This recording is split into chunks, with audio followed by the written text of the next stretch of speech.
మంత్రి శ్రీధర్ బాబు ఆఫీసులో 1,75,00,000 రూపాయలపై సెటిల్మెంట్లు జరిగాయని బీఆర్ఎస్ నాయకులు పుట్టమధు తప్పుడు ఆరోపణలు చేస్తున్నారు. రామగుండం ఎమ్మెల్యే రాజ్ ఠాకూర్ ఆగ్రహం.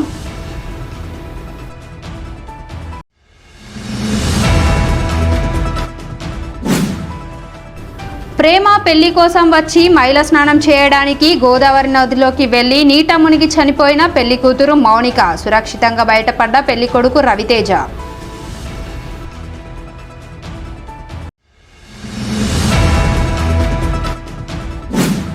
కూరగాయల మార్కెట్ హమాలీల కూలీ రేట్లు పెంచుకుంటే నవంబర్ 12 తర్వాత సమ్మెకు పిలుపునిస్తాం. ఏఐటీయూసీ హమాలీ వర్కర్స్ యూనియన్ నాయకులు ఎంఏ గౌస్ హెచ్చరిక.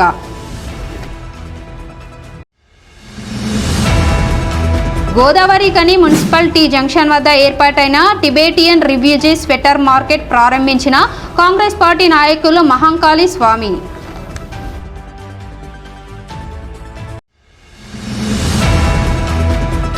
జయ్యారం గ్రామంలో ఊరు పోషమ్మ కొలుపు కార్యక్రమంలో పాల్గొన్న రామగుండం ఎమ్మెల్యే సతీమణి మనాలి ఠాకూర్.